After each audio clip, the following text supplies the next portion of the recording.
ఆంధ్రప్రదేశ్ అసెంబ్లీలో ప్రభుత్వం ప్రవేశపెట్టిన గణాంకాలు బడ్జెట్ వివరాలపై మాజీ మంత్రి పేర్ని నాని తీవ్ర స్థాయిలో ధ్వజమెత్తారు. ముఖ్యమంత్రి చంద్రబాబు సభ సాక్షిగా అప్పుల విషయంలో తప్పుడు లెక్కలు చెప్పారని ఆయన ఆరోపించారు.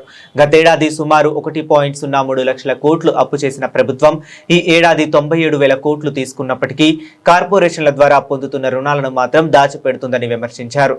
కేవలం 2 నెలల్లోనే 57,000 కోట్ల ఆదాయం వస్తుందని ప్రభుత్వం చెప్పడం వాస్తవానికి విరుద్ధమని, రాష్ట్ర ఆర్థిక పరిస్థితిపై ప్రజలకు తప్పుదోవ పట్టిస్తున్నారని మండిపడ్డారు. దేవాలయం దగ్గరేమో దుర్గగుడి దగ్గర ఉన్న దేవాలయంలో లేదా వెంకన్న స్వామి దేవాలయంలో పందికు వాకు ఉయ్యకు కలిపాడు జగన్మోహన్ రెడ్డి అని మాట్లాడతాడు. ప్రజా దేవాలయంలో నేను అన్నానా జగన్మోహన్ రెడ్డి గారిని అని మాట్లాడతాడు. ఈయన చాలా నిక్కచ్చిగా మాట్లాడతాం, మన బలహీనత అదే అని మాట్లాడుతున్నాడు. చూడండి ఏ పార్టీ నిక్కచ్చు అయింది.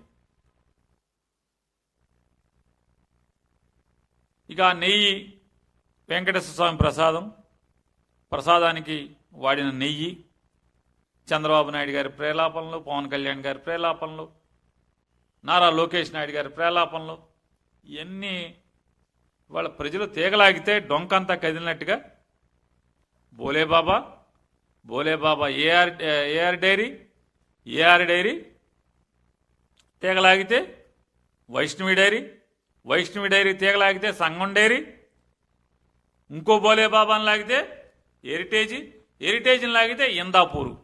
ఎవడు వీళ్ళందరూ ఇందాపూర్ ఎవడు, వైష్ణవి ఎవడు, బోలేబాబా ఎవడు, ఆ బోలేబాబా ఎవడు, ఏఆర్ ఎవడు, సంఘం ఎవడంటే అందరూ వెంకటేశ్వర స్వామికి నెయ్యి సప్లై చేస్తారు అందరూ.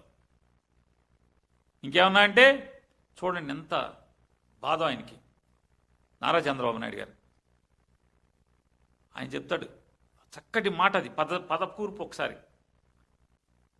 నా ఫ్యామిలీ బిజినెస్ అధ్యక్ష, నా ఫ్యామిలీ బిజినెస్, నా కుటుంబం బ్రతుకు తెరువు కోసం వ్యాపారం అంటే వినండి ఆయన మాటలు అసెంబ్లీలో మాట్లాడాడు ఆయన. నా కుటుంబం జీవించడానికి బతుకు తెరువు కోసం జీవనం సాగించడానికి హెరిటేజ్ ఏరి నరుపుతున్నారన్నారు. వారి శ్రీమతి గారేమో మాది 4,000 కోట్లు టర్న్ ఓవర్ అని చెప్పి ఆవిడ అంటారు. నారా చంద్రబాబు నాయుడు గారు ఒకరోజేమో 4 లక్షల కోట్లు నా ఆస్తులు అంటాడు ఆయన. దేవాలయం లాంటి అసెంబ్లీలో మీరు పచ్చి దగా మాటలు మాట్లాడారు. హెరిటేజ్ మేము ఎప్పుడు కూడా టీటీడీకి కానీ గవర్నమెంట్కి కానీ సప్లై చేయలేదని చెప్పారు. ఇది మోసం కాదా అని అడుగుతున్నాను. తిరుమల తిరుపతి దేవస్థానానికి మీరు ముఖ్యమంత్రిగా ఉండగా టెండర్లు లేకుండా 2,000 కేజీల పాలపొడిని టీటీడీకి అమ్మారా, అమ్మలేదా? అమ్మారు కదా. ఆఖరికి ఆడిట్ అబ్జెక్షన్ వస్తే బోర్డులో పెట్టి రాటిఫై చేసి మీరు బిల్లు తీసుకున్నారా, తీసుకోలేదా హెరిటేజ్ కంపెనీకి? మీరు టెండర్ వేసారా లేదా? ఆఖరికి నిన్న కూడా మీ అబ్బాయి మాట్లాడుతున్నాడు మొన్న కౌన్సిల్లో హెరిటేజ్ L3 వచ్చిందని.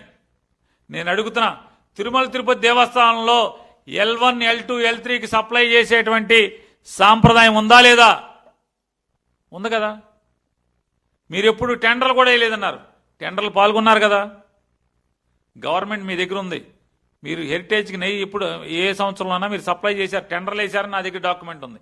సప్లై చేశామా లేదా మీరు రాతపూర్వకంగా టీటీడీ ఈవోని డిక్లేర్ చేయమని చెప్పండి. ఓరు మీ అసాధ్యం గోలా.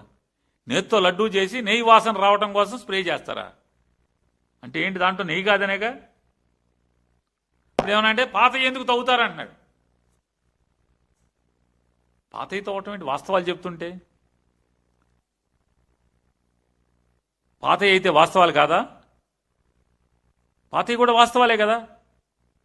వాటిని ఎదుర్కొనే దమ్ము లేక మీరెందుకు అప్పుడు తీయలేదంటాడు. ఎస్, మాకు తెలిసిన తిరుమల తిరుపతి దేవస్థానం యొక్క ప్రతిష్టని, బ్రాండింగ్ని, ఆ పవిత్రతని తప్పు రాజకీయాలు చేయడం అనే మేము అన్నీ మూసు కూర్చున్నాం.